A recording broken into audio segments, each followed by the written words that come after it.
Buenos días, chicos. ¿Me escuchan?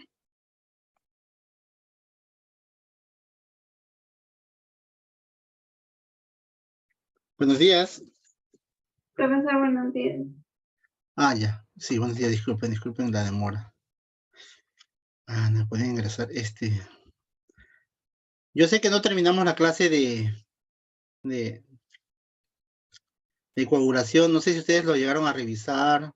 ¿Vieron las grabaciones o no? ¿O no vieron nada? A ver. ¿Qué es esto?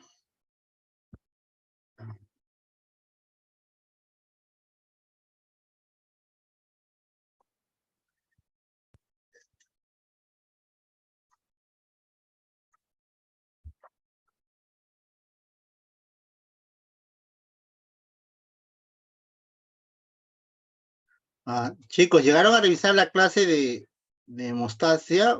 Es que yo quería hacer un repaso mañana, pero va a haber un problema mañana. Ah, Valentín, ¿estás ahí? Sí, profe, buenos días. Buenos días, sí. Ya, sí los dejé ingresar a todos los que están, son 9, nomás no había más. Es que una compañera me pidió, entonces, por eso Ya. Valentina, y para que le digas a tus demás compañeros, miren, bueno, tengo tengo un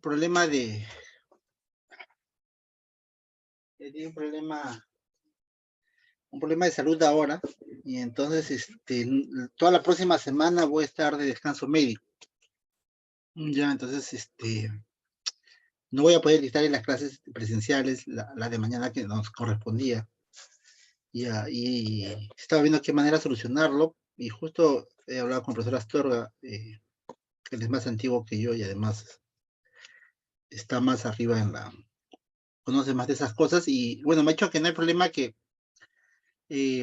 yo pensaba cuando lo reprogramo, pero me ha dicho que mañana podemos tener la clase a la misma hora, pero de manera virtual.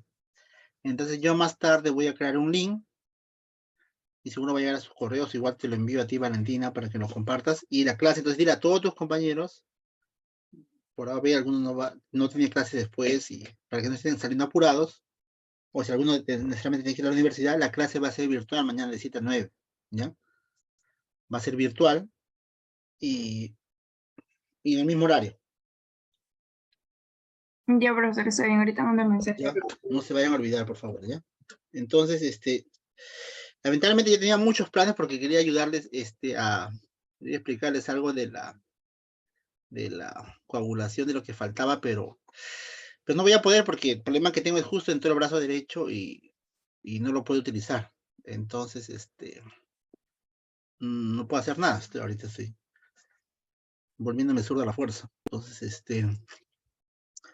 la, vamos a tener que continuar nomás con lo demás. Y sí les recomendaría, chicos, por favor, y de eso voy a tener un poco de culpa, les recomendaría que le vean muy bien los casos que le vean muy bien la revisión del tema de hemostasia.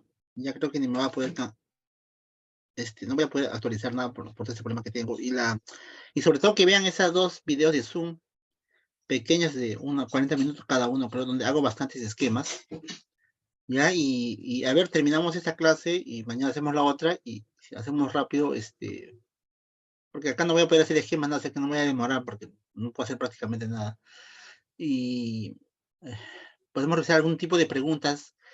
No sé cómo han visto ustedes el examen, ¿verdad? Eso quería preguntarles también, ¿no? Ha habido buenas notas y también notas bajas. ¿Les pareció muy difícil, algún problema para tenerlo en consideración para el examen parcial, chicos? Yo lo que no quiero es que se perjudique. Quiero que aprenda, pero quiero que me digan también si les pareció el examen fue muy difícil, confuso, o qué es lo que pasó. ¿O está bien así, con ese tipo de preguntas más difíciles? Puede bajarle un poquito la dificultad, profe. ¿Qué te pareció complicado? ¿Quién me está hablando? Lo siento, no veo. ¿Qué fue lo complicado del examen? Creo que un poco fue visualizar los esquemas que nos habían dejado en las últimas preguntas. Ya. Porque de las 4 últimas preguntas de inmunactividad son muy No, poquitos no, los no. que la contestaron, ¿ah? Estas no, Casi profesor. nadie. Santiago, a ver, ya. Porque las preguntas o sea, que suelen hacerse en el parcial, prácticamente las de hemostasia son puros casos clínicos, por eso es que a mí me interesaba que yo enseñarles en la pizarra todo lo necesario que está en ese video, porque de ahí va a venir casi prácticamente todas las preguntas, ¿no? De ese resumen que hago como escrito a mano, en eso, de ahí viene casi todo, y en la parte de inmunología también son en su gran mayoría puros casos clínicos. Entonces, avanzaremos y pero manifiéstense los demás también, me escriben nomás a través de Valentina, qué consideran, porque no sé cómo les está yendo en práctica, no sé si estarán bien, estarán mal, no sé qué les han dicho sus profesores, cómo van sus calificaciones. En el caso también, disculpen, lo subí muy tarde, el caso de la semana 5, el viernes. Lo subí recién el día viernes, ¿no? Pero son casos clásicos. Yo les recomendé a sus profesores que por lo poco tiempo que hay, que solo les asignen un caso a cada grupo. No sé si eso les dijeron o no les han comunicado nada a los profesores de práctica. Profe, sí, a mí me dijeron y ya les dije al grupo de práctica que solo será Ya. Un por, caso por cada grupo. exacto, al grupo uno Oh, le ya, toca el grupo 1, al grupo 2 ya. Perfecto, pero sí, le hice eso a Valentina porque yo sé que era culpa mía haberlo hecho muy tarde. Ya, y el caso 1, 2 y 3 son muy simples. En realidad, todo está ahí las respuestas, pero es pura, netamente fisiología. Espero que Te mareas mucho, Ariana, con los términos, pero si les he dicho que pregunten durante el examen si no entienden alguna cosa. Es que las preguntas no pueden ser tan, o sea, podrían ser, mm, podrían ser muy puntuales,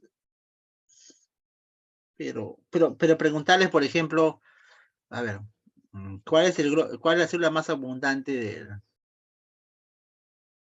de la sangre? No, entonces todos van a poner glóbulos rojos. No, ya no creo que haya alguien se equivoque, ¿no? Pero es una pregunta, mucho contenido, ¿no? Que no me dice si de verdad ustedes han entendido, ¿no? Lo que se ha enseñado. Y había preguntas así siempre, como por ejemplo, ¿cuál permite diferenciación a la parte linfoide o mieloide? Y de los receptores también eran cosas puntuales. Pero las otras preguntas son preguntas en las que ustedes tienen que, no demostrar, pero ustedes tienen que razonar un poco más y de verdad han entendido el tema, ¿no? Porque igual en hemostasia puede ser fácil que yo les pregunte cuáles son factores de vitamina K dependientes. Seguro que eso lo saben de memoria. Pero pero tienen que saber en qué funcionan, en qué parte actúan, ¿no? Esa es la fisiología. O sea, no es aprenderse el término, es saber su función. O sea, qué es lo que hace, o cómo sucede una tal cosa. Entonces, por eso es que las preguntas son así. Porque lo que hay que valorar es que de ustedes, ¿verdad?, están aprendiendo. Voy a tratar de darles varias preguntas en esta clase de hoy y la de mañana, enseñarles preguntas así tipo, como hice con otra pregunta, para que vean más o menos cómo son o cómo van a ser. Y si se puede, si Dios quiere, ya haremos un repaso ahora esta vez, sí, de las cosas puntuales, ¿ya? Entonces vamos a empezar. Por lo visto, como no me han dicho nada de hemostasia, asumo que no han visto todos el video. Ya me preguntarán después en la última clase que tengamos presencial el 8 de mayo.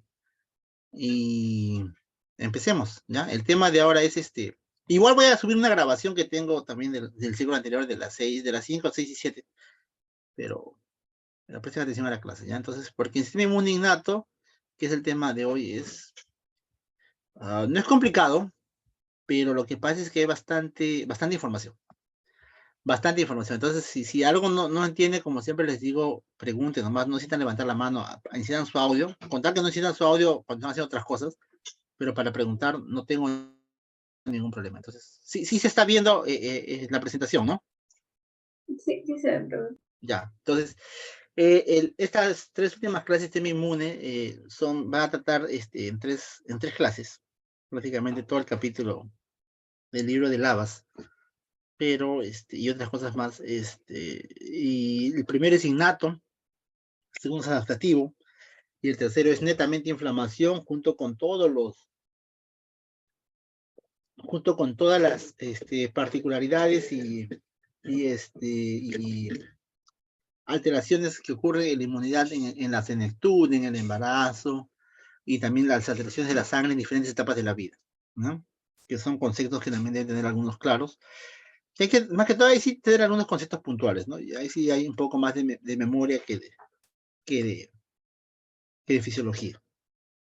Entonces, en el sistema inmune innato vamos a ver fundamentalmente todo lo que ustedes han visto en el capítulo 2 de Lavas, los componentes de las células, los diferentes mecanismos de defensa del sistema inmune innato, cómo funciona cómo se diferencia del adaptativo, qué células la componen, qué otros componentes tienen, porque hay componentes celulares y componentes humorales.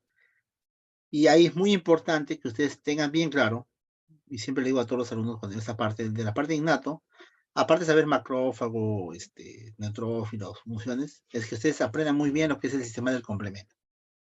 Entonces, si avanzamos bien hoy y mañana, tal vez el 8 y hacemos la última semana, la presencial, hacemos un repaso de la parte de complemento y hemostasia, las cosas puntuales, ¿no? Porque el complemento es algo que tienen que saber básico. O sea, el sistema de complemento, tanto sus diferentes,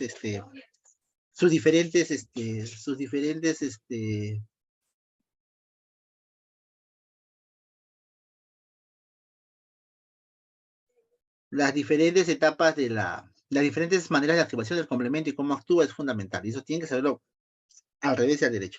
Entonces, sistema innato, empecemos. A ver, ¿qué nos interesa el sistema innato?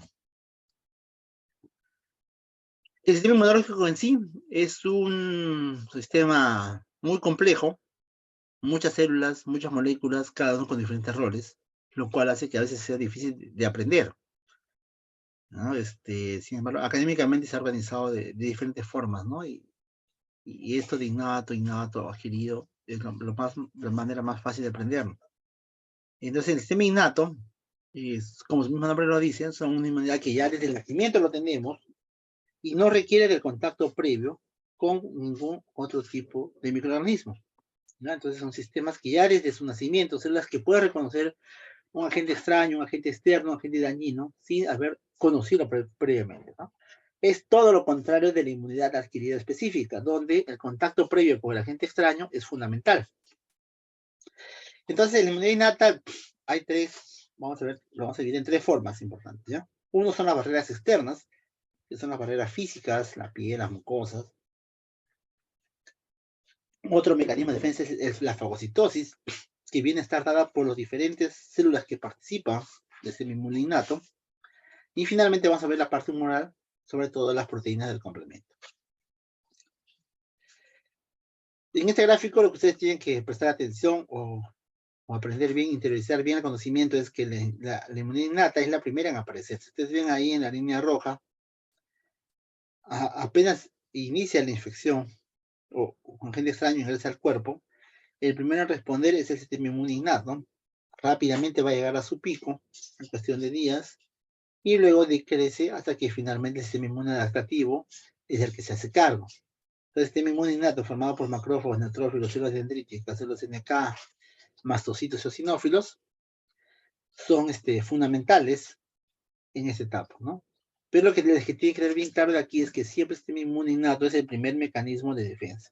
El primero. ¿Qué más? Entonces, aquí ese cuadro es muy importante para que ustedes tengan, para que comprendan bien la diferencia entre sistema inmune innato adaptativo. Los receptores, por ejemplo. Van a ver en esta clase que los sistemas inmune innato tienen receptores de los tipo TOL, tipo NOC, tipo RIT, ya los han estudiado. Son receptores que están fijos en el genoma, que no necesitan rearreglo genético, nada. Pero sin embargo, ustedes recuerdan sus lecturas de Lavas, los receptores TCR o BCR de linfocitos B y T son receptores que sufren muchos rearreglos genéticos, que es precisamente lo que da la diversidad y la especificidad, pero requieren esos cambios de genes. O sea, se forman, los receptores adaptativos que yo tengo son diferentes a los de ustedes, de cada uno de ustedes. ¿Mm? La otra diferencia es la distribución. En el sistema inmune innato, la distribución es no clonal, quiere decir que no es que el neutrófilo solo va a actuar contra el estafilococos, no. Va a actuar contra el estreptococo, contra el hemófilos, contra muchos gérmenes. En cambio, el sistema inmune adaptativo es clonal. Un linfocito T, o un receptor, digamos, que reconoce solo triángulos, solo va a reconocer triángulos y todas sus células toda su progenie, ese linfocito, digamos, T, que reconoce antígenos en forma de triángulo, solamente va a reconocer antígenos en triángulo. Entonces es una distribución clonal. Solo reconoce a un tipo y solo se expresa o prolifera las de ese tipo. El reconocimiento. El sistema inmune innato reconoce patrones moleculares. Mientras que el sistema inmune adaptativo va a reconocer moléculas pequeñas, estructuras moleculares muy pequeñas, y es precisamente ahí donde viene el problema. Digamos, el sistema inmune innato reconoce, ¿cómo podríamos decirlo? Reconoce, a ver, digamos que es una abeja, ¿ya? Un antígeno. Reconoce a toda la abeja entera. En cambio, el sistema inmune adaptativo solo va a reconocer la alita de la abeja. Pero puede ser que esa alita de la abeja sea similar a la alita de una polilla, digamos, o de una mariposa. Entonces puede haber error, ¿no? Cosa que no ocurre con el sistema inmune innato. Y es por eso la siguiente característica, que la discriminación entre lo propio y no propio es perfecta en el sistema inmune innato porque me reconoce muy bien qué cosa es extraño y qué no. Mientras que en el sistema inmune adaptativo, como me reconoce solo una partecita de ese antígeno, puede confundirse con células del propio cuerpo y destruirlas. ¿Mm? Y lo otro que ya ustedes deducen del gráfico es que el tiempo de acción del sistema inmune innato es inmediato y del adaptativo todavía toma su tiempo. Entonces, en inmunidad innata es el mecanismo de defensa más antiguo, está presente en todos los organismos multicelulares, incluidos plantas, insectos. Similar, es una respuesta independiente, similar, independiente contra qué agente se encuentre. Contra qué agente se encuentre. No importa contra qué agente se encuentre, siempre va a estar, va a estar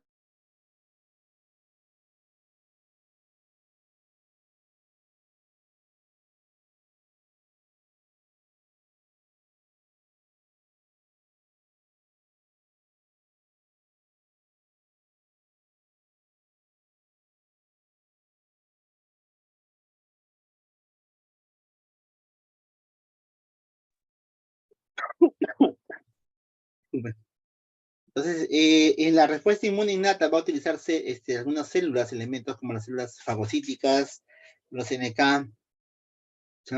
Y va a haber componentes moleculares importantes como los complementos, las catecolicinas, las defensinas y otras proteínas importantes, ¿no? Esto simplemente para que recuerden que muchas de estas citoquinas son producidas por las células del sistema inmune y muchas de esas citoquinas actúan a nivel de la hematopoiesis, como hemos visto, ¿no? La interleuquina 1 o 3, si ustedes recuerdan, la 6, la 11, que eran fundamentales, para la diferente diferenciación o proliferación de diferentes células del sistema inmune innato, ¿no? Nuevamente, ustedes acá ven, que hemos visto antes, ahora nos vamos a enfocar en la hematopoiesis a nivel de los linfocitos B, que salen directamente de la médula ósea, y los linfocitos T, que tienen que ir previamente al timo, para producir para formarse los linfocitos T ya maduros, y la otra parte, la parte mieloide, que está todos los componentes, donde están todos los componentes del sistema inmune innato, como son los macrófagos, neutrófilos, basófilos, eosinófilos, monocitos, y también están las células NK, ¿no? Que también son parte del sistema inmune innato. Entonces, el primer mecanismo de defensa del cuerpo va a ser las barreras externas, entre ellas la piel, ¿no? La piel tiene un gran componente, es impermeable a muchos agentes infecciosos a través de su capa córnea. La secreción de las glándulas sebáceas sudoríparas evita la proliferación bacteriana de muchos microorganismos, ¿no? Entonces, por eso una persona que sufre quemadura, entonces lleve medicina o cirugía, y encuentran un paciente gran quemado, se considera un paciente inmunosuprimido, porque prácticamente toda su protección de barrera, su piel está destrozada, y son susceptibles a muchas infecciones, sobre todo por estafilococos, ¿no? Esos pacientes son difíciles de manejar, muy complicados. Entonces, tenemos el moco que se secreta de las diferentes glándulas, la secreción de fluidos como de las lágrimas, del jugo gástrico, de la leche. Luego el otro componente fundamental es la flora bacteriana endógena, ¿ya? Endógena, o sea, del propio cuerpo, no flora bacteriana exógena. Muchas veces les hago esta pregunta y muchos me marcan flora bacteriana exógena como verdadero. Es flora bacteriana endógena.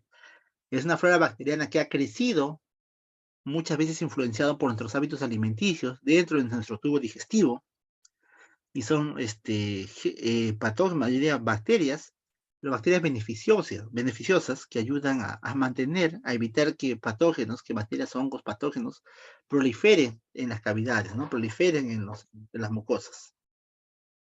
Y eso es importantísimo, ¿no? Y ya, si algún microorganismo logra atravesar la barrera externa de la piel, de las mucosas, o de la flora bacteriana endógena, entonces ingresa al cuerpo y ahí recién actúan los fagocitos y el sistema de complemento. Entonces, ¿qué tenemos que saber de la inmunidad innata? ¿Cómo es que actúa? Entonces, un modo de acción, ¿cómo reconoce una célula a un agente extraño? A través de receptores. Todos los receptores que ustedes han visto en el capítulo 2, los receptores tipo TOL, NOT, lectinas, RIC, son receptores que se llaman receptores de patrón, que reconocen PANs, que son patrones moleculares asociados a patógenos. Entonces, estos receptores no son clonales, ya vienen determinados, reconocen un tipo específico de patrón. Como ustedes ven ahí, hay muchísimos. Esta determinación, este reconocimiento de estos agentes por los receptores de reconocimiento de patrones, que es como se llaman a los diferentes receptores del sistema inmune innato, receptores de reconocimiento de patrones, van a originar finalmente una respuesta en el sistema inmune adaptativo, ¿no? Ambas están entrelazadas. Entonces, esto es muy importante y quiero que acá presten mucha atención. Si no entienden, me preguntan, porque esto es pregunta de examen fijo. ¿Cuál es la diferencia entre PANS y DAN y qué cosas son? Primero. Entonces, PANS, de las iniciales, es patrones moleculares asociados a patógenos, y el otro es patrones moleculares asociados a daño. ¿Qué son esos PANS? Son fracciones o partes moleculares que son comunes a bacterias, hongos y virus, o sea, que están presentes en los microorganismos que producen daño, pero que no están presentes en las células humanas. Entonces, es un patrón que no puede tener una célula humana o una célula de un mamífero. No lo puede tener. Solamente lo va a tener esas células, esos agentes patógenos. Es decir, por ejemplo, esa bacteria tiene una molécula en forma de X, jamás van a encontrar eso en ninguna célula del cuerpo del ser humano. Por lo tanto, no va a haber confusión. Y además son derivados de estructuras esenciales para la vida de un patógeno. ¿Qué quiere decir? Que esos patrones son fundamentales para que esa bacteria o hongo, virus sobreviva. ¿Por qué? Y eso es muy importante. Y por eso es un mecanismo que viene desde años y no ha cambiado. Porque son sustancias, digamos, es una enzima que hace que la bacteria viva. O una parte de su pared que hace. Si no tiene eso, va a morir siempre. Y necesita tener eso y no lo puede mutar. Entonces son estructuras inmutables, o sea que jamás lo ha podido mutar o cambiar la bacteria o el hongo, el virus, y siempre están presentes. Son esenciales para la vida de esa. Es como un corazón del ser humano. Jamás pueden vivir sin corazón. Entonces, ese corazón es un PAN y eso se puede reconocer. Y es por eso que es tan antiguo. Es tan antiguo, ¿no? ¿Y qué incluye estos PAN? Pueden ser ácidos nucleicos, componentes de membrana, componentes de proteínas, componentes de flagelinas, ¿ya? Y por el otro lado tenemos los DANs. ¿Qué son los DANs? Son patrones moleculares asociados a daños, es decir, sustancias que se liberan cuando hay un daño celular. Entonces son sustancias que están dentro del intracelular y por lo tanto no pueden ser reconocidas por el sistema inmune innato. Por el sistema inmune innato reconoce la parte externa. Entonces si yo tengo una molécula que está dentro de la célula, no la va a reconocer como algo malo. Pero si por A o B esa célula muere, por ejemplo, por una radioterapia de un cáncer, las células se liberan, o por un daño extremo, por un traumatismo, eso sale, y esos patrones intracelulares son reconocidos por las células del sistema inmune innato y van a atacarlos, ¿no? Por eso cuando hay una célula tumoral, una radioterapia y dañan esas células, las células van y las comen y las terminan por eliminar. ¿Qué están entre esas sustancias? Por ejemplo, los hialuronatos, los separansulfatos, ¿no? Que son importantes, pero están dentro de las células, no están afuera. Entonces quiero que tengan bien en claro. Los PAN son patrones de los agentes patógenos. pero son estructuras vitales, vitales, no se olviden, vitales, y que no mutan con la evolución, siguen siendo parte vital de ellos, pero y solo son específicas de ellos, mientras que los DAN son patrones moleculares de células dañadas, que están dentro de la célula, importante, en un tejido normal no van a ser reconocidas por el sistema inmune innato, pero si hay un daño, como esta se libera, ya reconoce ahí el sistema inmune innato que hay una alteración y empiezan a fagocitar o combatir todo lo que está ahí. ¿No? Ten bien claro, por favor. Entonces, esos receptores de reconocimiento de patrones son de tres tipos. Pueden ser los secretados, que dicen que están circulando en el espacio extracelular, como la lectina, ligadura de Manosa, muy importante, que vamos a verlo en la parte final de la clase. Los receptores de lectina, los receptores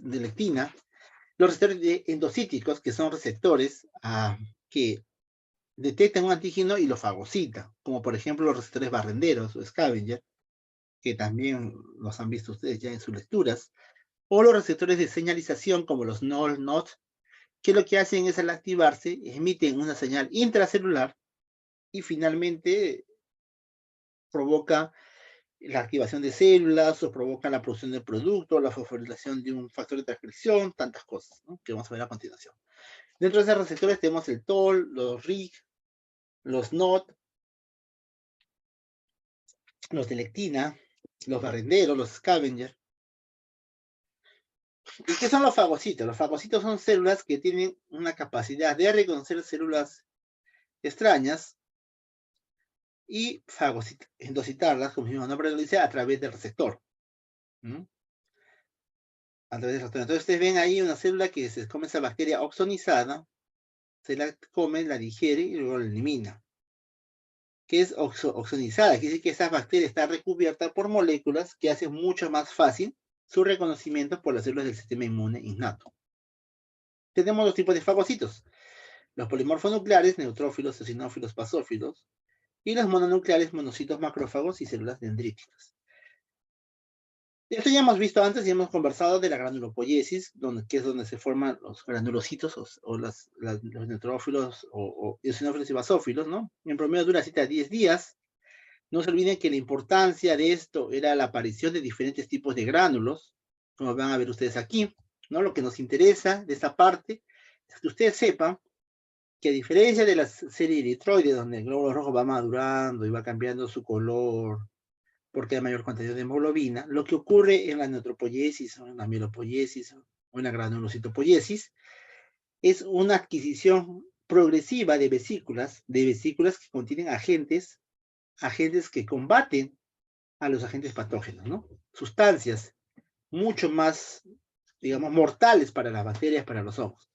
Y las primeras gránulos, por ejemplo, los azurófilos o primarios, son gránulos que tienen fundamentalmente mieloperoxidasa, no se olviden, mieloperoxidasa. Es pregunta de examen, mieloperoxidasa. Luego, a medida que madura, contienen gránulos secundarios que su principal componente es la lactoferrina. Como ven ustedes ahí, la lactoferrina. Disculpen, chicos, que no puedo mover mucho el mouse por este problema. Y los gránulos terciarios, que fundamentalmente tienen gelatinasa. Y se dan cuenta ustedes que ahí, que ya el secundario solo tiene lactoferrina, el terciario solo tiene gelatinasa y el primario solo tiene mieloperoxidasa. Entonces ya tienen que tenerlo bien en cuenta. Mieloperoxidasa para el primario, lactoferrina para el secundario, gelatinasa para el terciario, y luego tenemos las vesículas secretoras, que lo que tienen fundamentalmente son receptores para el complemento o receptores para la fracción constante de la inmunoglobulina. Ustedes se dan cuenta, esta línea lo que quiere decir es que hay mayor producción o mayor propensión a la degranulación. Quiere decir que mientras más gránulos tengan, estos gránulos son más maduros, más fácilmente son liberados por los neutrófilos en este caso, ¿no? Entonces, eso es lo que quiere decir y lo que se ve acá, ¿no? Tiene que tenerlo bien claro. A medida que madura, la forma de maduración de los progenitores, de los neutrófilos, eosinófilos, basófilos, es la adquisición de gránulos. Ya sabemos que los neutrófilos son las células más abundantes de los glóbulos blancos, viven poco tiempo, eso sí, es importante. Los gránulos. Y aquí está un resumen, aquí lo pueden, está subrayado, por favor, no se vayan a confundir, por eso siempre les pregunto y siempre se equivocan. Bueno, no siempre, muchas veces se equivocan, ¿no? La mieloperoxidasa presente en los gránulos azurófilos o primarios, los gránulos secundarios en la lactoferrina y los gránulos terciarios con gelatinasa. Mientras que las vesículas secretorias solamente tienen fundamentalmente fosfatas alcalinas o liberan proteinasas, ¿no? O liberan receptores de complemento de las inmunoglobulinas. Y entonces es muy importante, es una pregunta que también me gusta hacer, ¿cómo es que el neutrófilo mata a las bacterias?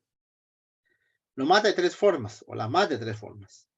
Uno es directamente a través de la fagocitosis, o sea, la ingiere, la reconoce y se la come.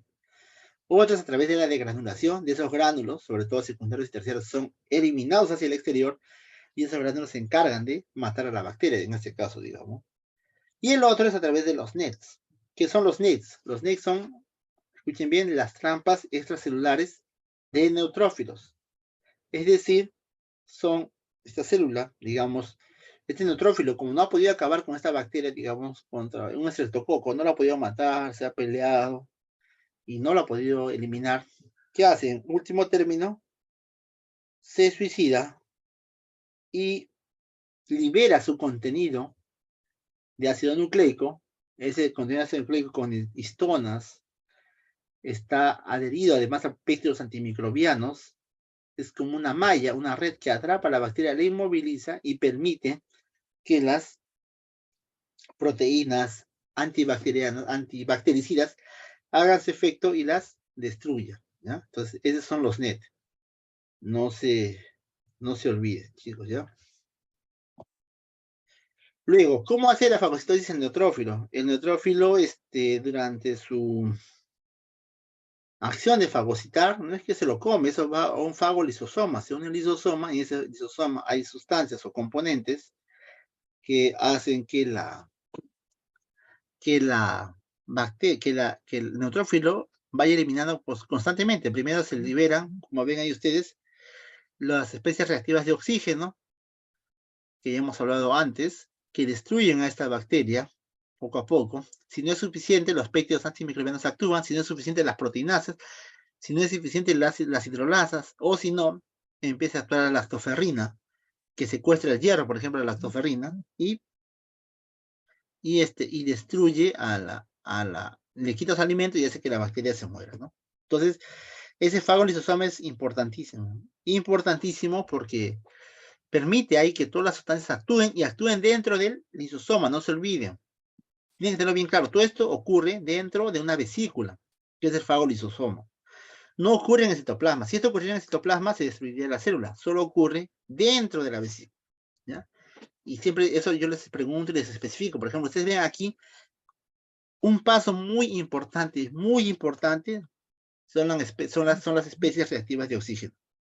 Entonces, estas especies reactivas de oxígeno, como la peroxidasa que vimos en un tema, el superóxido, producen daño en las células y ayudan a matar a los agentes extraños.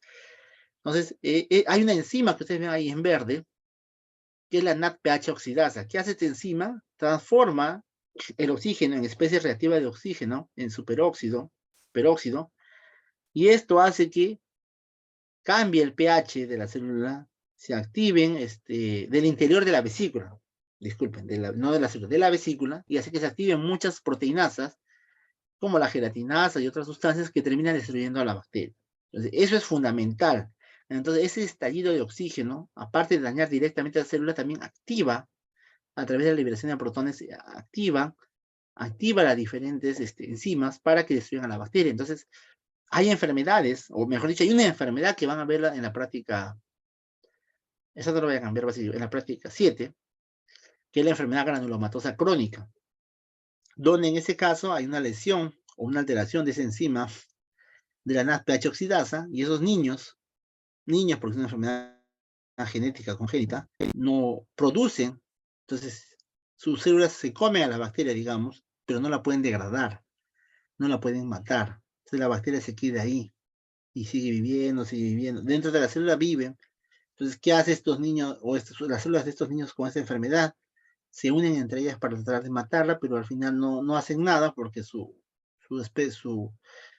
su enzima que cataliza las especies reactivas de oxígeno no funcione, y por lo tanto no se activa en ningún sistema intravesicular, y siguen viviendo. Entonces lo que hacen es que se forman tantas células macrófagos o neutrófilos sobre esas macrófagos, sobre todo sobre la bacteria, que hacen que se formen lo que se llaman granulomas, ¿no? Entonces son niños que cuando le hacen una lesión, tienen una lesión, cuando le hacen la histología o la patología, ven ahí lesiones en formas redondeadas, que son gránulos, ¿no? Con contenido necrótico en el interior, ¿no? Y esos gránulos que se llaman granulomas, dañan los pulmones, dañan los riñones, dañan a esos niños que se mueren rápidamente, es que no reciben tratamiento, ¿no? El tratamiento del trasplante, pero muy pocas veces sucede, ¿no? Entonces, esta parte es fundamental, ese estallido de oxígeno es vital, vital para poder, para que los fagocitos puedan actuar, ¿ya?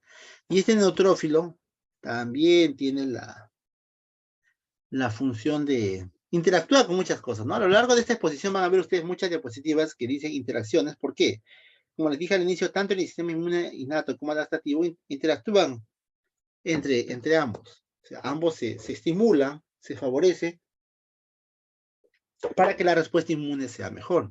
En este caso, ven ustedes, por ejemplo, este neutrófilo activado actúa sobre los T reguladores, sobre sobre las linfocitos T gamma delta, los CD8 o los T-gel, los CD4 envían señales para que estos neutrófilos sobrevivan más o tengan mayor capacidad de fagocitosis, ¿no? Entonces es una interacción constante. Vemos ahí en un tejido dañado, al activarse el neutrófilo, interactúa con los linfocitos T, B, NK, incluso con las células mesenquimales, con los fibroblastos, para colaborar también en la reparación de los tejidos, y tanta cosa, ¿no? Luego tenemos el eosinófilo. El eosinófilo es casi como un neutrófilo, la diferencia son en los gránulos, ¿no? En estas células lo que diferencia son los gránulos, el tipo de gránulos, de menor cantidad, y en sus gránulos fundamentalmente tienen proteínas básicas, proteínas catiónicas, que ayudan a su lucha contra los parásitos, ¿no? Ya sabemos que los eosinófilos, su mayor estímulo, es derivado de una célula derivada de la serie mieloide, y su estímulo fundamental es la interleuquina 5, como ustedes ven ahí, ¿no? Y estos eosinófilos, su característica son los gránulos que liberan. Entre ellas está la proteína eosinofílica, que es fundamental. Como ven ustedes ahí, el eosinófilo puede estar contra virus, contra hongos, como ven, dice que es como un arbolito, verdecito es un hongo. El de la izquierda, amarillo, que es un parásito. No es que el eosinófilo se va a comer al parásito, hay parásitos que son inmensos, mucho más grandes que una célula es microscópica. Pero ¿qué hace? Dentro de esas proteínas catiónicas hay también neurotoxinas que paralizan al parásito. Entonces, el parásito cuando vive en el tracto digestivo tiene un aparato contráctil muy intenso. Evita que sea arrastrado por la corriente del tubo digestivo, ¿no? Hacia el recto y luego ser eliminado. Pero en cambio, estas proteínas, estos gránulos de los eosinófilos liberan bloqueantes de esos músculos, lo paralizan al parásito y puede ser eliminado. O si no, permite que quede paralizado y que los péptidos que liberan empiecen a destruir. Igual actúa contra los virus, que ven eso que parece un satélite, que es un virus, ¿no? Y estas eosinófilos, por eso es su importancia, ¿no? El eosinófilo está a veces en la piel ahí, circulando, sobre todo en las mucosas, se degranula, libera sus gránulos para eliminar ante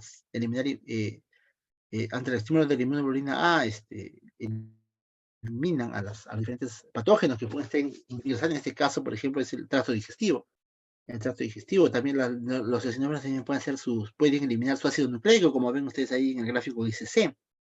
Está eliminando su red de ácido nucleico para atrapar a esos patógenos que han ingresado al tejido, ¿no? Entonces la proteína catiónica eosinofílica es fundamental por eso, ¿no? Actúa ya sea contra bacterias como Staphylococcus aureus o contra los parásitos, paralizándolos, o contra los virus también, ¿no? Entonces no se olviden de la proteína catiónica eosinofílica que está en el lado izquierdo. Y este eosinófilo también va a interactuar con todas las demás células del sistema inmune, ¿no? Con los T-helper, TCD4, con los mismos neutrófilos, con los linfocitos B, con los mastocitos, ¿no? Una función importante de los eosinófilos es que cambia de acuerdo en el tejido en el que se encuentra, ¿no? tiene muchas sustancias autocrinas que actúan sobre ella misma o sobre el tejido circundante, y es muy diferente, ¿no? Por ejemplo, el tejido, la piel puede prolongar la vida de las células dendríticas, ¿no? Libera los mastocitos, los fagocitos, basófilos, ayuda a su degranulación, interactúa en el pulmón, por ejemplo, produciendo broncoconstricción, cuando hay algún tipo de alergia, ¿no? Interactúa también con las células del sistema inmune innato, adaptativo, con los T helper, los T reguladores, o las células NK. En el sistema nervioso interactúa con las neuronas, liberando sustancia P, que es la sustancia del dolor, ¿no? Entonces interactúa primero con muchas células y también muchas, depende del tejido en el que se encuentre, también tiene funciones diferentes, ¿no? Entonces, es importante. Luego tenemos el basófilo. El basófilo, que es otra célula del sistema inmune, que son mucho menor cantidad, ¿no? Tienen una diferenciación todavía no muy clara, una ontogenia, un origen no muy claro todavía, ¿no? ¿Y cuál es la importancia del basófilo? Que son células activadoras, tienen funciones de activación y de efectores, ¿no? ¿Cómo se activan? Se activan sobre todo a través de los receptores de inmunoglobulina G y sobre todo de inmunoglobulina E. Es activado por la inmunoglobulina E muchas veces, y por eso es que este basófilo, y al igual que el mastocito, ambos participan de las reacciones de hipersensibilidad tipo 1, que son las reacciones alérgicas, ¿no?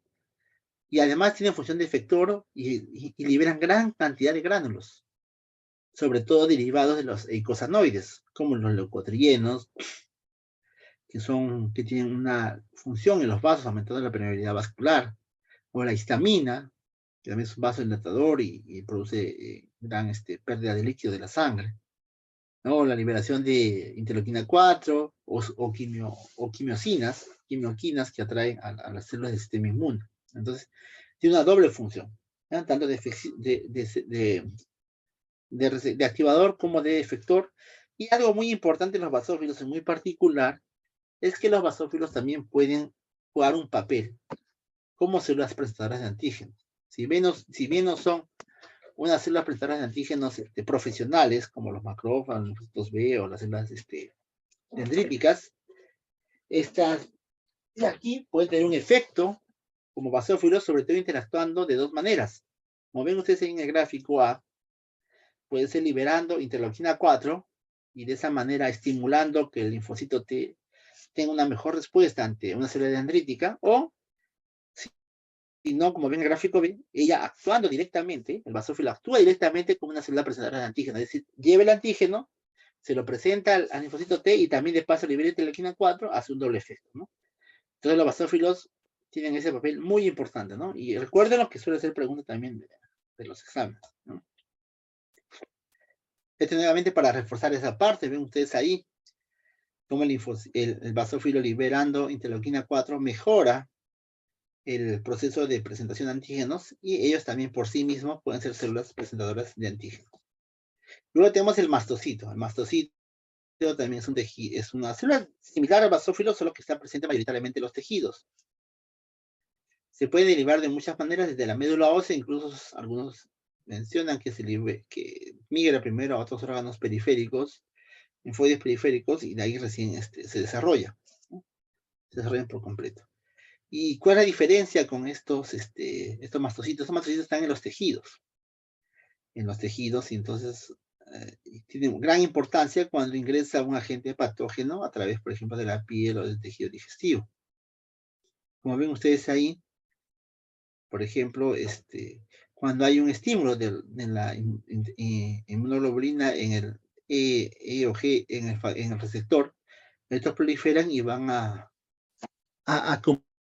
combatir, ¿no? a los patógenos. Por ejemplo, si ingresa un parásito, inmediatamente estos mastocitos entran en mitosis y empiezan a proliferar para poder atacar a este agente extraño. Otra cosa importante del mastocito es lo mismo, también tiene función efectora y activadora, ¿no? Se activan a través de muchas moléculas, sobre todo, ténganlo bien en claro, entonces eso se suele apuntar. El principal activador es la inmunoglobulina E.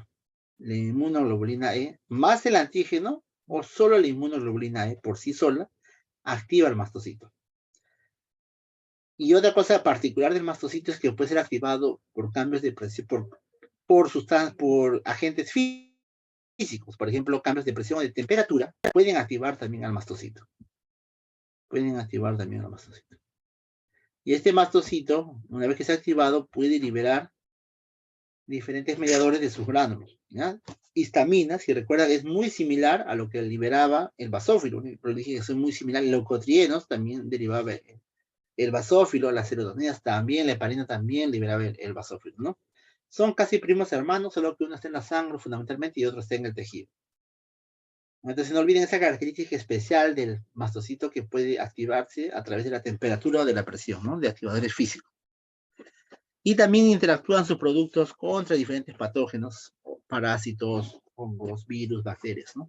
Y como les dije también, en reacciones de hipersensibilidad, reacciones alérgicas, este mastocito también cumple una función importante.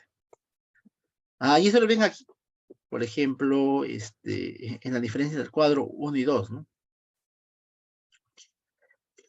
Donde hay donde no hay células, donde hay mastocitos y donde no hay mastocitos a la izquierda y a la derecha. Si hay mastocitos en ese tejido, pueden reconocer rápidamente a los agentes patógenos, proliferar, activar las señales para que vengan más células al mismo tiempo y combatan el patógeno. ¿Qué puede ocurrir?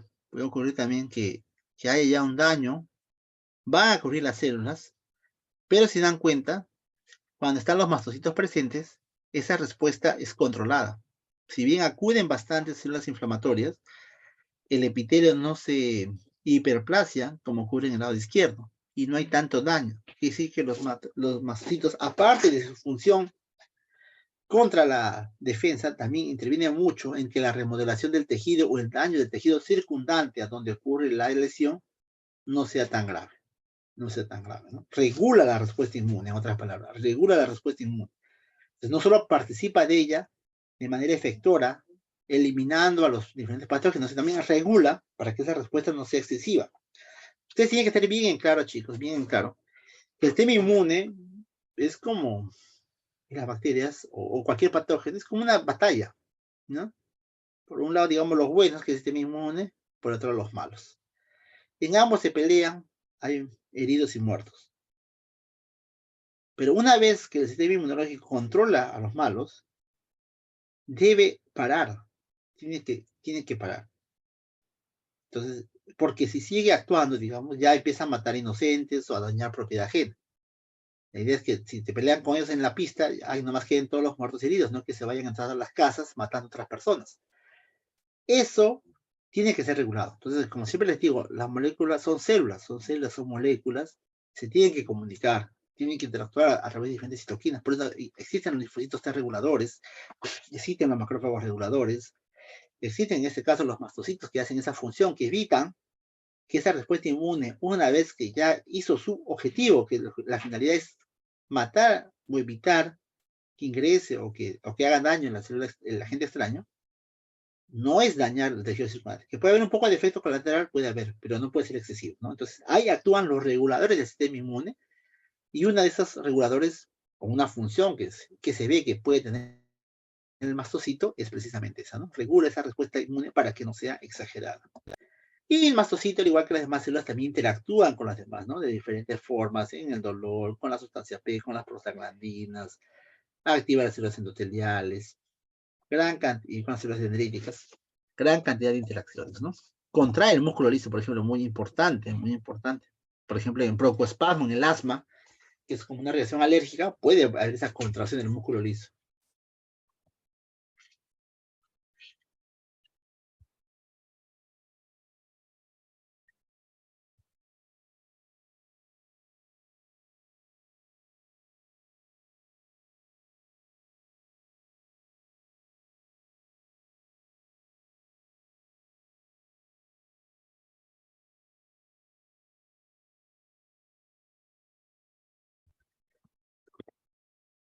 Otra característica importante de los mastocitos, creo que no lo mencioné, es que los mastocitos, aparte de tener gránulos preformados en su interior, como ven ustedes ahí en gráficos, esos gránulos de color medio azul, también crea durante su activación produce nuevos gránulos, que son los amarillitos, ¿no?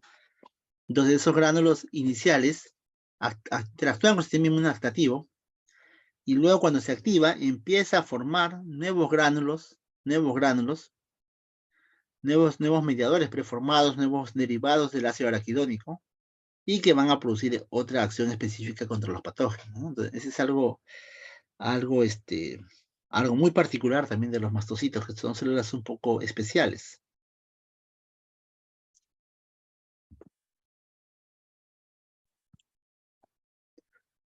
Entonces, en resumen, la inmunidad innata, lo que se reconoce son patrones moleculares, por favor, ténganlo bien en claro, ¿no? Patrones moleculares.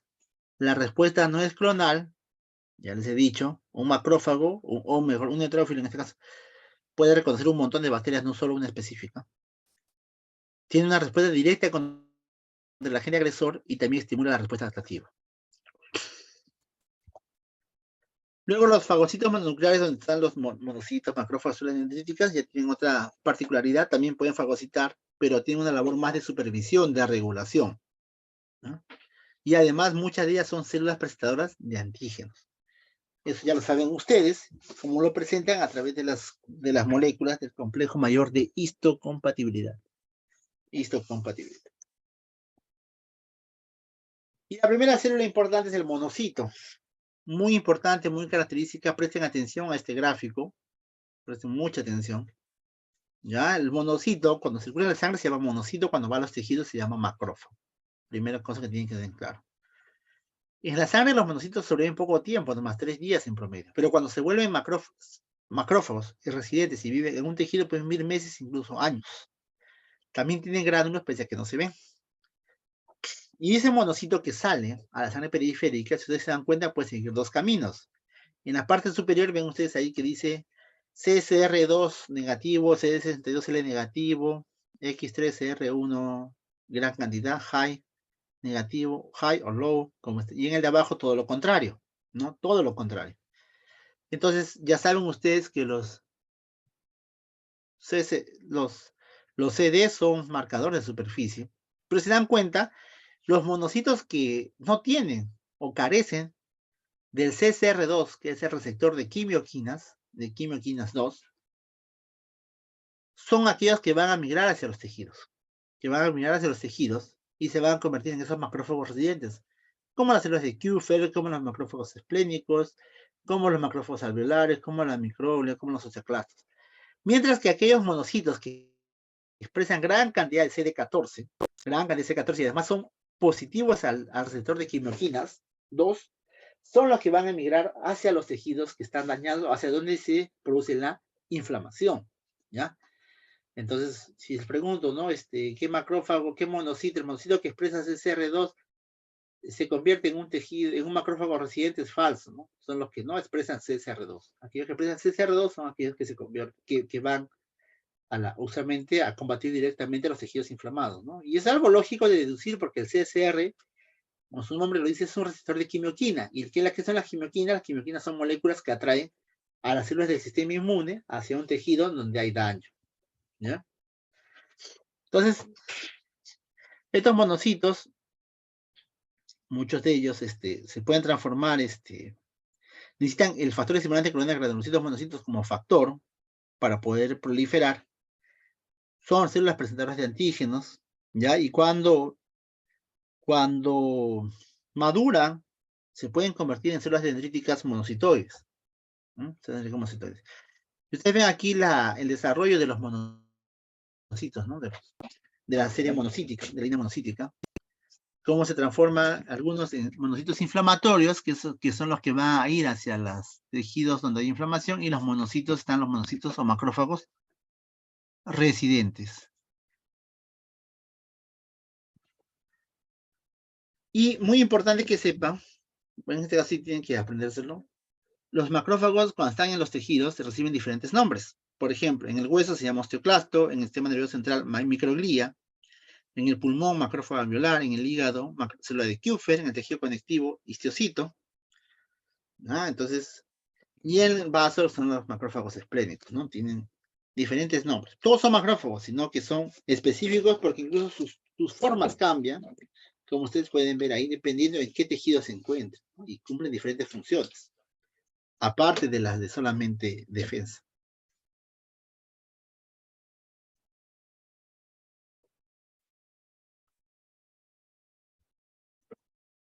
Entonces, dentro de las funciones del monocito, tenemos el macrófago tisular, que cuando se activa tiene gran capacidad microvicida, pero el macrófago también puede tener una actividad de reparación de tejidos, y el macrófago también tiene una actividad antiinflamatoria muy importante.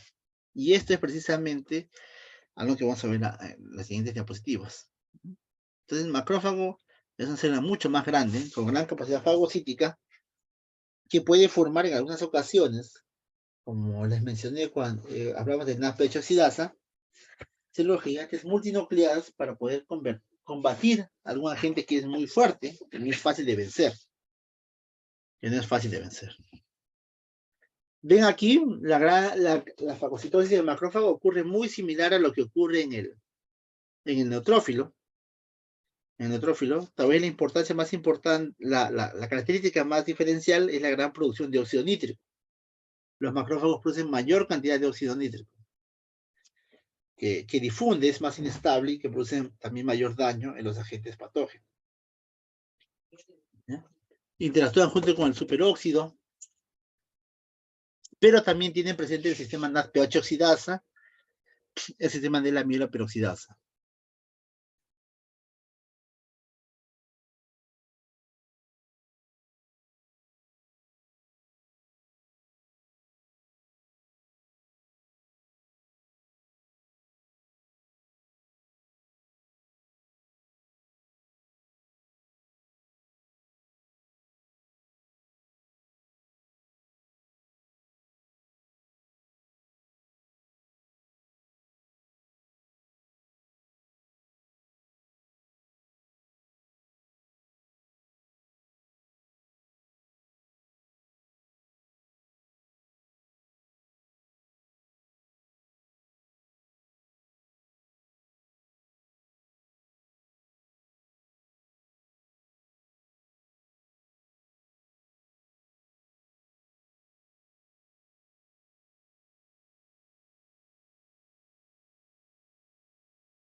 Chicos, un ratito, espérenme un par de minutos, por favor.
Disculpen, chicos, disculpen ya. Entonces, decía yo que el macrófago, al igual que el neutrófilo, puede,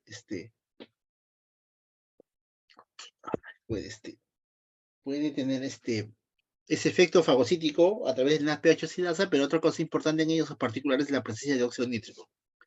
El óxido nítrico que produce muchos más radicales de oxígeno, como el superóxido, ¿no? Que son oxidantes muy potentes. Otra cosa importante de los macrófagos es que hay macrófagos barrenderos, que son aquellos que van a remover aquellas células apoptóticas, las células de apoptosis. Alguien tiene que encargarse de esos desechos celulares y son los macrófagos barrenderos. Y esto es algo que les expliqué en la clase de membrana. Cómo reconocía, por ejemplo, el macrófago si había alguna célula que estaba vieja, ¿no? Por ejemplo, los glóbulos rojos viejos, si recuerdan ustedes, la fosfatidilcerina usualmente estaba en la cara interna del eritrocito. Y les dije yo que con la vejez eso se pone hacia el exterior, ¿no? Y una vez esta fosfatidilcerina expuesta, de mayor cantidad en la parte externa y oxidada, es reconocida por estos macrófagos barrenderos, que ya son células viejas, y las mata o las elimina, ¿no?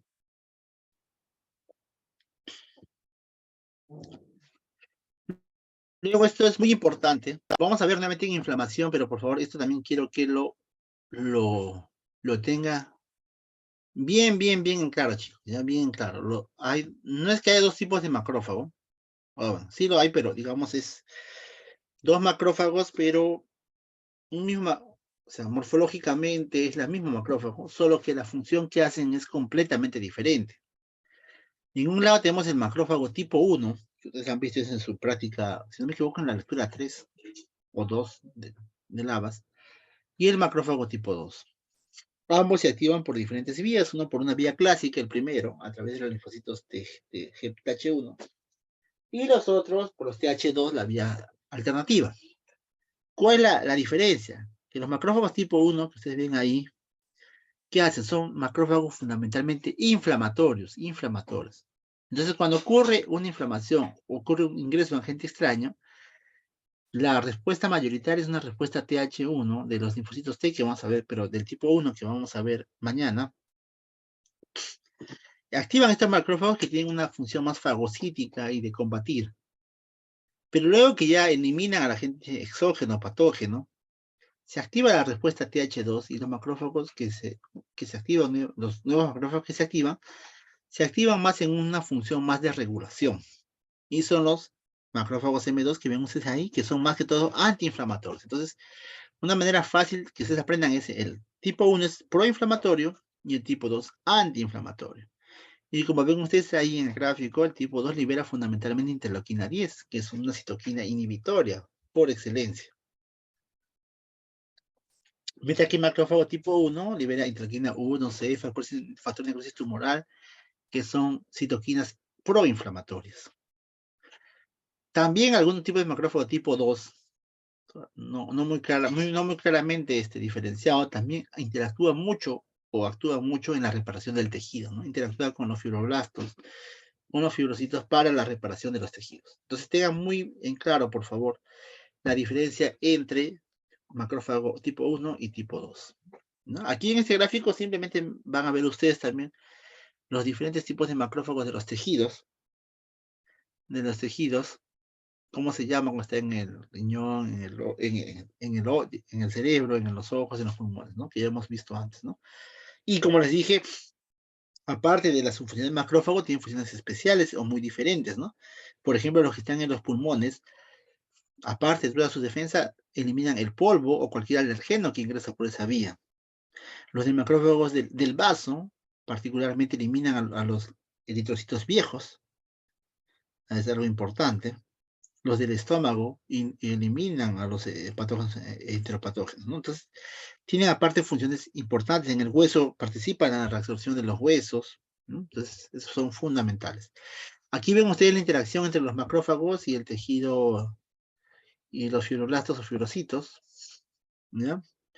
Muy importante este macrófago residente, como interactúa con el fibrocito, lo puede convertir en fibroblasto, lo puede reactivar, porque el fibrocito ya es una célula inactiva, para que pueda ayudar a la reparación de los tejidos.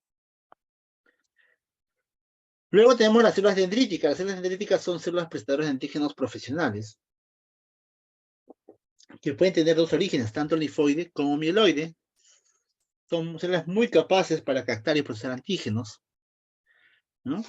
Y la mayoría de ellas producen citoquinas proinflamatorias. ¿De qué depende que hayan tantos tipos de células dendríticas? De su origen, porque puede ser mieloide, linfoide, de dónde estén localizadas, contra quién interactúen, contra el B o contra el D, o qué tipo de respuesta inmune produce. Entonces ven ustedes aquí que en la parte mieloide pueden salir las células dendríticas clásicas, ¿no? O las de Langerhans, o las monocitoides, mientras que en las lado linfoides están las células dendríticas linfoides. Estas células dendríticas nos interesa el lado de la derecha, que es del humano, ¿no? Puede venir de ambos progenitores, ¿no? No se olviden, tanto linfoide como mieloide. Y está la célula dendrítica plasmática, que viene de la línea plasmocitoide, que viene de la línea linfoide.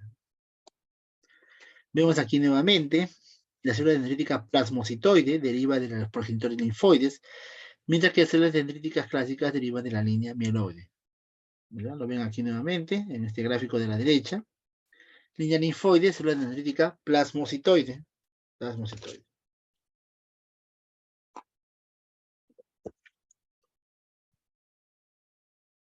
En estas células dendríticas, como por ejemplo esta célula que está en la piel, las células de Langerhans, están constantemente detectando antígenos extraños o fagocitando agentes extraños y presentándolos como antígenos a las diferentes células del sistema inmune, por ejemplo, en los nódulos linfáticos, ¿no? Digamos, esta célula de Langerhans, célula dendrítica, diré, está en la piel, la capta ese patógeno, lo procesa. Ven ustedes ahí cómo coincide, el patógeno tiene una molécula que es el PAN, que coincide con su receptor de la célula dendrítica. La célula dendrítica se lo come, lo digiere, y solo presenta una pequeña porción, que son los antígenos, y lo presenta, por ejemplo, en el nódulo linfático a un linfocito T, y lo activa. Entonces, la célula dendrítica tiene esa función. Pueden ser inmaduras, y en su proceso de maduración tienen que ir produciendo constantemente, van a producir mayor cantidad de citoquinas, a la vez que mayor moléculas de superficie. Por ejemplo, si ustedes ven ahí, cuando está inmadura, todavía las células del complejo mayor de compatibilidad están dentro de la célula, en el citoplasma, pero una vez que ya maduró y va a presentar antígenos, todas estas moléculas se expresan hacia la superficie para que pueda encontrarse con su linfocito respectivo, sea TCD4, TCD8B, y lo pueda activar. Luego tenemos un tipo de célula dendrítica particular, que es la célula dendrítica killer. No confundir con la natural killer. Es una célula dendrítica killer que lo que hace es procesar antígenos, pero sobre todo interactuar contra las células tumorales, ¿ya?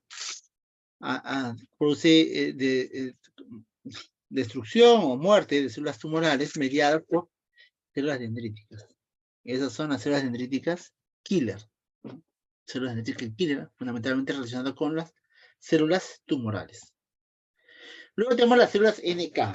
Células NK o natural killer, que son células de sistema inmune, derivadas de la línea linfoide, que tienen una particularidad. Células muy importantes porque producen directamente la muerte de la gente, de la célula infectada, de la célula enferma, y puede tener tanto esa función de citotoxicidad como de regulación. Y eso está en base a la expresión de la molécula CD56 que presenta en su superficie. Ustedes ven ahí que mencionan dos grupos, el CD56 bright y el CD56D. ¿Qué significan estos términos? El bright significa que tiene bastante, como brillo, mucha cantidad de CD56 en su superficie, y el D significa que no tiene casi nada, o poquísimo. Este primer grupo, el que tiene gran cantidad de CD56 en su superficie, fundamentalmente son células NK, pero que tienen una función de inmunoregulación. Por eso son productoras de citoquinas. Mientras que el mayoritario, el 90% restante, tiene poquísimo CD56 y son células sobre todo citotóxicas, que actúan contra las células tumorales o contra células infectadas. ¿No? No se olviden que tienen un origen linfoide, muy importante, son origen linfoide. ¿Lo ven aquí? Origen linfoide. de los NK, nuevamente en el gráfico se recalca, no se olviden chicos, los CD56 Bright son inmunoreguladores y los CD56 DIN son citotóxicos. Y lo ven aquí en esta maduración, ¿no? Todas maduran de la célula pre-NK, igual pro-pre-NK y NK inmaduro, y está luego el CD56 Bright, que es netamente inmunoregulador, y algunos perderán ese CD56, se volverán citotóxicas y expresarán el CD16 y los receptores KIR. ¿Ya? Entonces, el último es el clásico NK, ¿no? El que ustedes alguna vez habrán escuchado en sus cursos de, si han escuchado en cursos de biología. Esa es la NK clásica, que es una asesina de células. Tiene esas características. Tiene poca cantidad de CD56, expresa CD16 y expresa KIR, que son los receptores de las células NK. Esas son en su mayoría, pero hay un pequeño porcentaje, un 10%, que son células que tienen una actividad inmunoreguladora y son las CD56 Bright. No se olviden que eso es pregunta también de examen y es algo que tienen que saber muy claro. Entonces, esas células NK producen fundamentalmente interferón gamma.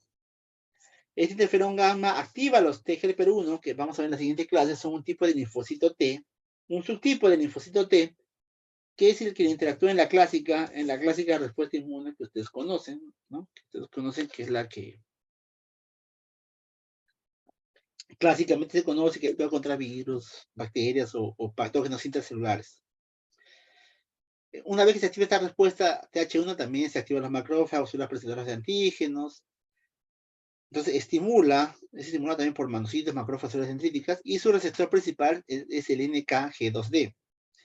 Entonces ustedes se dan cuenta ahí en el gráfico de la izquierda, de la derecha, en el tejido linfoide, de la izquierda, cómo ocurre progresivamente la activación de las células dendríticas que activan a los NK Bright, que son C reguladores, pero finalmente se convierten en dos efectores en los NK Bright DIN, CD56 DIN. Y ustedes ven que ese 56 DIN, que está a la derecha, que es el que hace el efecto citotóxico, tiene receptores y tiene ligandos. Tiene receptores activadores y tiene receptores inhibitorios. El receptor inhibitor es el receptor KIR y el receptor activador es el receptor NKG2T. Si ustedes se dan cuenta ahí, por ejemplo, que dice ahí, célula de tejido normal autólogo. Esa célula, estas células NK, van a reconocer a través del HLA, no de las moléculas del complejo mayor completas, sino a través de ese ligando del receptor. Hay un ligando específico exacto para tu propio NK. Entonces, si lo reconoce esas NK a través del receptor KIR, no lo va a matar. Como ven ustedes en la parte superior izquierda, no lo mata. Y eso precisamente también es un problema, porque, por ejemplo, si ustedes ven en la parte superior a la derecha, dice autólogo AML. ¿Qué es eso? Es una célula de una leucemia mieloide aguda, una célula mieloide aguda del propio cuerpo, pero como conoce esa molécula que inhibe, que se junta al receptor KIR y lo inhibe, por más que tenga una molécula normal que activa al NKG2D, no lo mata, ¿no? Y es una manera en que se escapan las células tumorales, a través de esa expresión de moléculas que inhiben a las células NK. Sin embargo, si ustedes ven en la parte inferior izquierda, en un tejido, por ejemplo, en un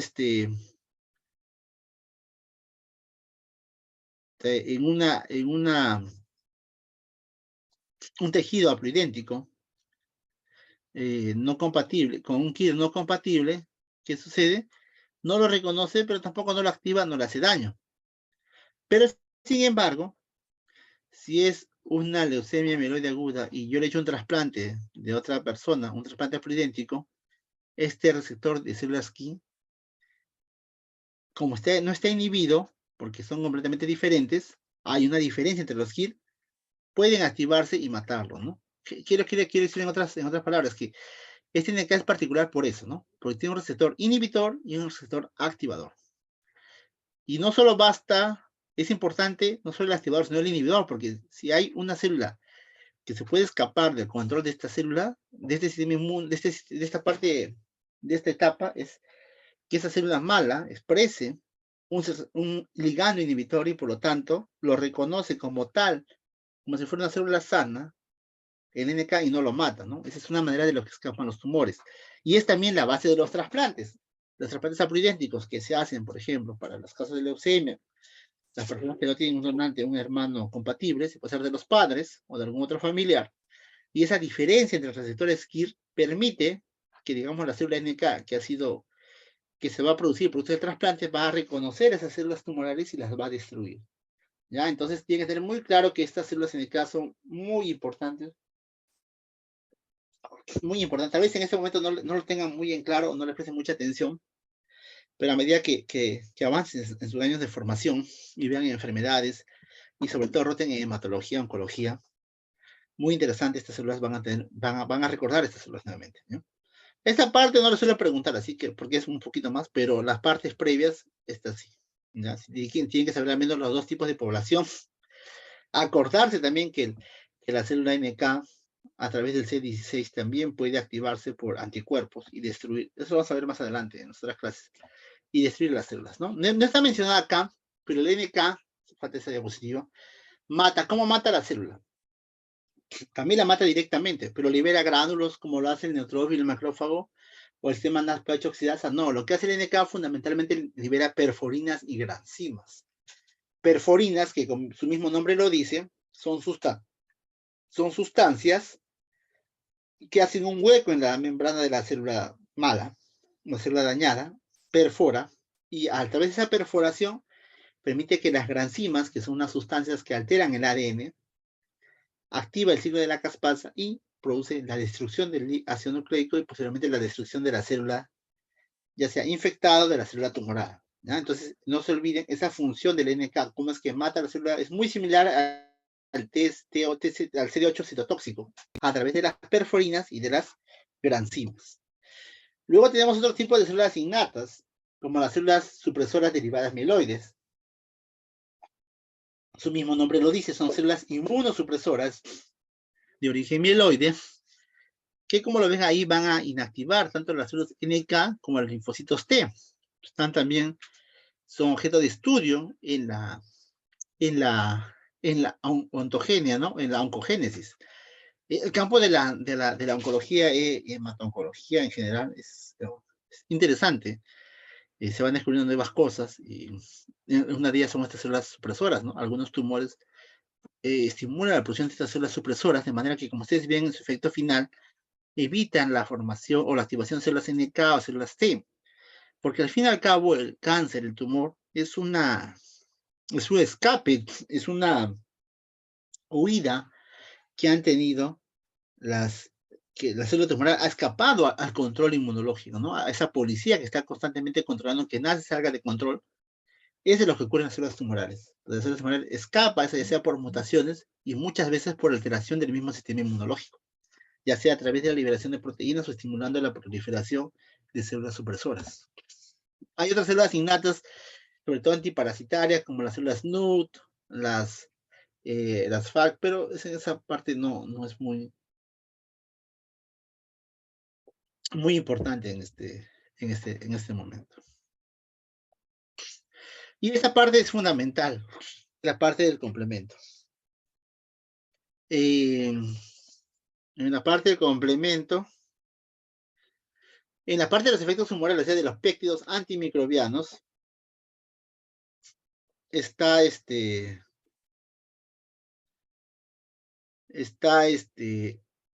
péptidos, diferentes péptidos antimicrobianos, pero sobre todo el complemento que es fundamental, y eso sí me gusta, si algo de la clase tienen que aprender el día de hoy, es el complemento.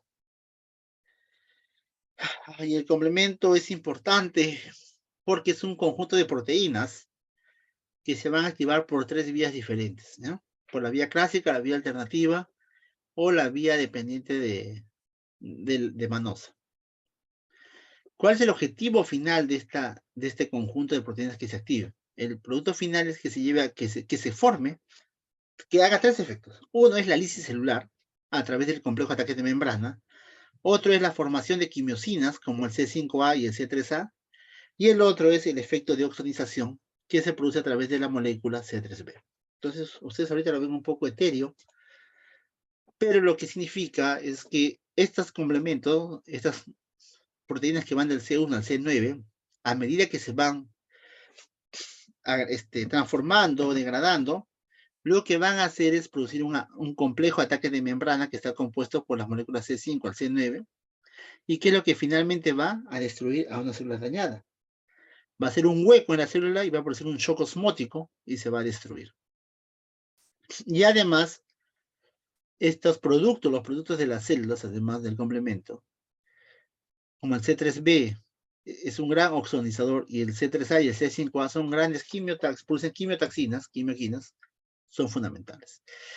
Entonces, el sistema de complemento, ténganlo en cuenta, son proteínas, no son células, son proteínas que circulan en la sangre y que una vez activados, por sí solas pueden matar una célula, por sí solas pueden matar una célula, sin que medien, sin que interfiera ningún linfocito, ningún otro. Ellas por sí solas pueden matarlo. Y eso va a ocurrir por la activación por 3 vías que se activan. Ven ustedes aquí la vía clásica y alternativa como primer punto, pero lo vamos a ver mejor, a ver, en gráfico mejor. En ambos vías se va a llegar a 3 puntos comunes. Uno, la formación de un C3b y C3a a través de una sustancia que se llama la convertasa C3. Luego se forma el C5 convertasa, que me rompe el C5 en 2 partes. Y finalmente el C5 es el que va a ir activando al C6, 7, 8, 9 hasta formar completamente un complejo ataque de membrana. Y eso lo vamos a ver mejor. Esto me interesa mucho, esto más que todo para, en las enfermedades reumatológicas, el déficit de las proteínas del complemento hace que haya menor tolerancia, ¿no? Que haya menor tolerancia de los linfocitos T, de los linfocitos B, y produce esos tipos de enfermedades. Pero lo que nos interesa es esto, por ejemplo. Aquí están, ven las 3 vías por las cuales se activa el complemento. La clásica, la lectina y la alternativa. Tienen que aprendérselo muy bien. La clásica se activa a través del complejo antígeno-anticuerpo. Quiere decir que una célula, digamos una bacteria, tiene en su superficie unido una molécula de inmunoglobulina, o sea, un anticuerpo.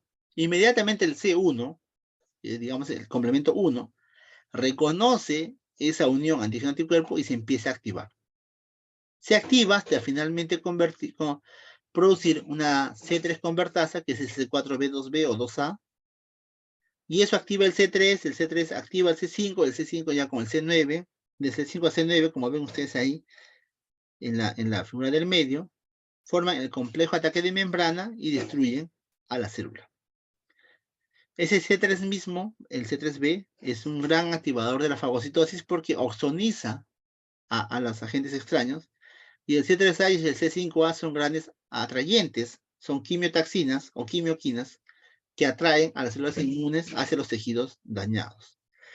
En la vía alternativa, o en la vía de la lectina primero para no confundirnos, lo que ocurre es que la lectina ligadora de manosa se une a la manosa no está en las células humanas, está en los hongos sobre todo, se une a la manosa, que está en la pared bacteriana también.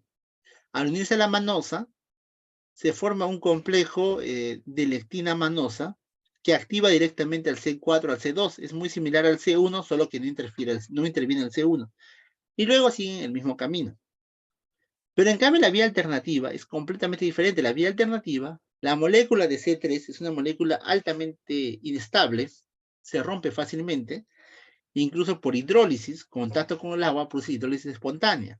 Entonces, esta molécula que está rompiéndose constantemente, en algún momento, si es que ocurre el estímulo adecuado, si es que esa célula bacteriana no tiene los inhibidores, este C3 se deposita en la superficie de esa célula y se activa junto con la properdina, junto con la proteína B y la proteína D. Con la proteína B forma un complejo que es el C3BB, que lo ven ahí ustedes a la izquierda, que lo estabiliza la properdina. Eso permite que se siga otra vuelta el mismo camino, ¿ya? Entonces, aquí vamos a hacer un poco mejor, ¿ya? Aquí, por ejemplo, esta célula, en esa célula es una célula mal, una bacteria, digamos. Ustedes ven ahí, esas cositas en forma de invertida son las inmunoglobulinas que están unidas a los antígenos de esa bacteria. ¿Qué está ocurriendo? Ese C1 activó al C4, al C2, se formó el complejo C4B2A. Este C2A activa al C3, el C3 se parte en parte A, parte B, el C3b activa al C5, el C5A se parte en C5b, y de ahí vamos a ver la parte final. En la vía alternativa, ¿qué ocurre? Como les he dicho, el C3 por sí solo se rompe. En contacto con el agua, se produce una hidrólisis espontánea y se rompe el C3. Se rompe por completo. Se rompe. Y si ocurre el estímulo adecuado, y viene el factor D o la propertina que estabiliza este complejo del C3b con la proteína B, y forman el complejo C3b, BB, va a empezar a convertir, a amplificarse y a escindir, a romper el C3 en dos moléculas. Las va rompiendo una y otra vez, y esta se va a unir al C5 y similar a lo que vimos en la anterior. En la vía de las lectinas, igual. Solo que en esta, ¿qué ocurre? Que la lectina ligadora de manosa, la que se une a la manosa, se forma ese complejo muy similar al tipo de la vía clásica, pero que es el complejo de manosa-lectina. Activa al C4, C2, este al C3 y este al C5, ¿no? ¿Para qué? Para que al finalmente, ¿qué va a ocurrir? Ese C5 junto con el C9 van a formar lo que ustedes ven ahí en la parte inferior, el complejo de ataque de membrana. ¿Y qué hace el complejo de ataque de membrana? Literalmente produce un hueco en la célula, hace un hueco en la membrana de la célula, produce un shock osmótico y la célula se revienta, se destruye por completo. ¿Qué va a pasar con el C3b que se formó? El C3b es un gran oxonizador. ¿Qué es es una gran oxonina, mejor dicho. Oxonina es el término correcto. La oxonina son moléculas que se adhieren a los agentes patógenos para hacer más fácil su reconocimiento por las células del sistema inmune. Es decir, es como que los que descubres, ¿no? La célula, y una célula patógena, una bacteria que quería pasar oculta, así, escondida, con un disfraz, que hace la oxonina? Va, le quita el disfraz y es rápidamente reconocida por esto. O si no, más fácil, es como un GPS, ¿no? Lo detecta y sabe, este tiene ese GPS, es una bacteria. Eso hace una oxonina. Y ese proceso se llama oxonización. ¿Y qué hace el C3A y el C5A? Estimulan la inflamación. ¿Por qué estimulan la inflamación? Porque son potentes quimiosinas o quimiotaxinas, producen la quimiotaxis. ¿Qué es la quimiotaxis? La quimiotaxis es la migración de las células del sistema de los leucocitos o de células del sistema inmune hacia el lugar de inflamación. Entonces ese C3A, C5A que se libera, es como una llamada de alerta para que todas las células del sistema inmune acudan hacia ese lugar y vayan hacia donde ha ocurrido el robo o el daño, ¿ya? Entonces esas son las tres funciones del complemento. Y les voy a preguntar, porque siempre suelo preguntar esa pregunta, ¿ya? Ténganlo muy en cuenta.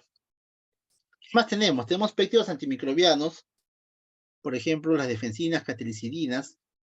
No tienen un mecanismo de acción muy claro, pero usualmente destruyen las membranas poco a poco, las van destruyendo o la penetran y van dañando de adentro hacia afuera las células hasta eliminarlas por completo. Los péptidos antimicrobianos también ayudan a que sea más efectiva la eliminación de las bacterias, mucho más efectivo, ¿no? Ya sea siendo secretadas al exterior o ya desde el interior, dirigiendo o estimulando a las células, llamando a las otras células para que vengan o estimulando las actividades, la capacidad de eliminación o de fagocitosis de otras células.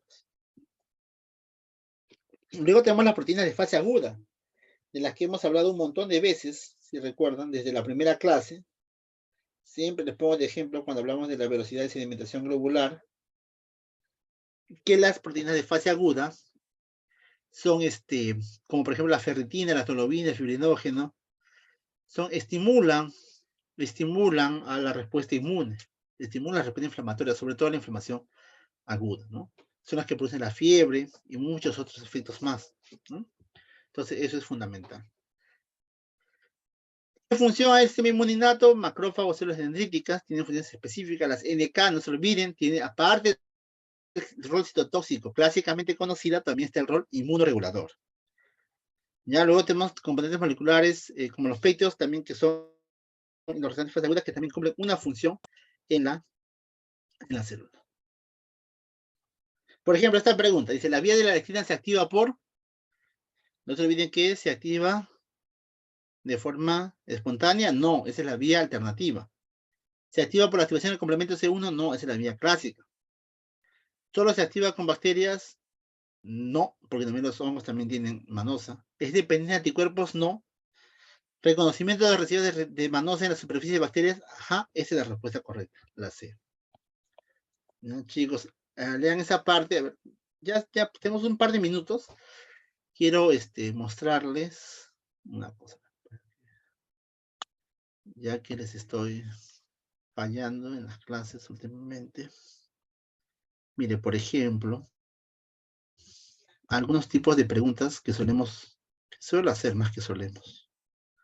Que se suelen hacer en este tema, por ejemplo, vamos a verlo aquí. Creo que tengo aquí algunas preguntas. A ver, déjenme ver. Para que así se vayan concientizando qué es lo que van a ver. ¿Dónde lo tengo?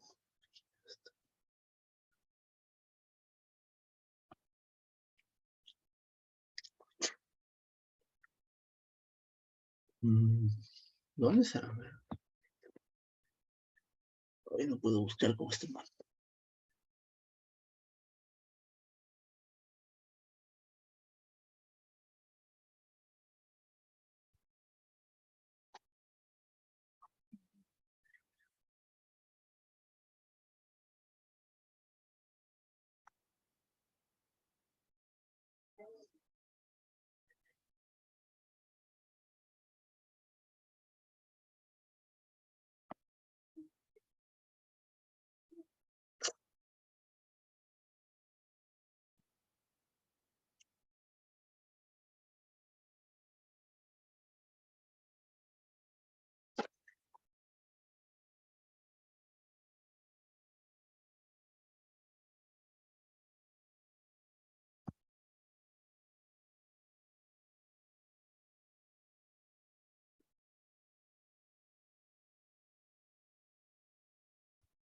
A ver, chicos, ¿pueden ver esto o no?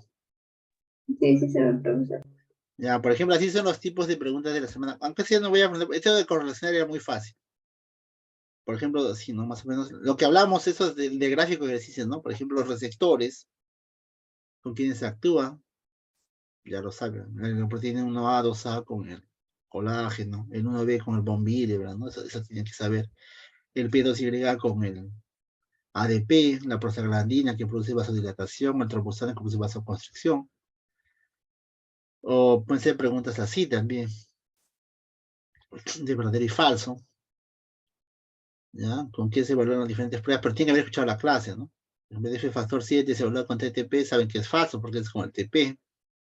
En el complejo 9A8 activa el factor 2. Eso es incorrecto, activa el factor 10. Tienen que conocer muy bien los valores y los nombres. Eso me hubiera gustado hacerles, pero lamentablemente voy a intentar hacer en la última clase, mañana avanzar lo más posible para la última clase ese repaso, esa parte. Voy a hacer un repaso aparte. Quiero que aprendan bien. O por ejemplo, preguntas así, ¿no? Caso clínico de niños con... Aquí les dejo con la respuesta todavía, debería haber borrado eso. Pero bueno, algo así. No se va a repetir igual, pero algo así parece, ¿no? Porque una niña de 10 años se trae a consulta porque tiene sangrado, luego de extracción dentaria, con los análisis y tanta, pero para eso tiene que haber escuchado la clase, ¿no? Tiene que haber escuchado muy bien la clase. ¿Y cuál sería el diagnóstico más probable? Dice el factor 11, por ejemplo, en este caso. ¿Por qué? Porque es una niña y tiene el TTP prolongado. El TTP prolongado me altera la vía intrínseca. La vía intrínseca están los factores 12, 11, 9 y 8. Pero el 9 y 8 solo dan en los hombres y es una mujer. Mientras que el 11 sí puede dar en las mujeres. El 12 no produce sangrado, produce acá. La vitamina K produce alteración de ambos. Y no hay disfunción plaquetaria porque el tipo de sangre está normal. Entonces, todo eso tienen que saber, ¿ya? O casos así, por ejemplo. Entonces, un 12, por ejemplo, una mujer que tiene alteración del TTP, pero que no tiene signos de sangrado.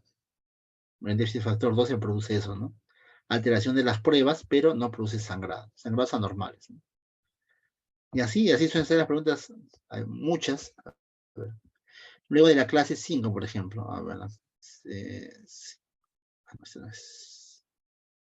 ¿ven esto de acá? ¿Sí se ve así o no? No sé si están viendo esta parte. Dice semana 5, sí, ¿no? Sí, sí se ve, Por profesor. ejemplo, de lo que acabamos de hablar, por ejemplo. Es así para correlacionar, por ejemplo. ¿Qué es, por ejemplo, un pan? Por ejemplo, puede ser un pectioglilicano. Un DAN, el hialuronato, por ejemplo. Un receptor secretado, por ejemplo, el receptor de lectina. Un receptor citosólico, los receptores tipo NOX son citosólicos. Por ejemplo, barrera externa es el MOC, por ejemplo. Así de fácil les pregunté la vez pasada, pero esta vez ya no va a ser así. O por ejemplo, acá la lactoferrina es parte de los gránulos terciarios. ¿Eso es verdadero o falso? Aquí está la respuesta, ¿no? Bueno, eso es falso porque es parte de los gránulos secundarios, no se olvide. Por ejemplo, ¿el NADPH actúa en el citoplasma? No, eso ocurre en la vesícula, en el fago lisosoma. Los basófilos pueden intervenir en la presentación de antígenos liberando interleuquina 4, eso es verdadero. Los eosinofilos actúan contra los parásitos liberando proteínas catiónicas, es verdadero. Los mastocitos no se activan por cambios en la temperatura y presión, es falso. ¿Se acuerda que les dije que es una característica particular de ellos? Entonces son preguntas así simples, ¿no? O por ejemplo esta de aquí, a ver. Por ejemplo, ¿los monocitos CSR2 se convierten en células resistentes de los tejidos? ¿Verdadero o falso? ¿O ya no se acuerdan ya? ¿Se acuerdan o no se acuerdan? Le he mencionado como 20 veces.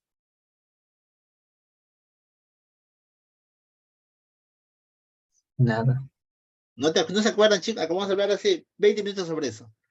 Los CCR2 positivos no se convierten, eso es falso. Son los CCR2 negativos.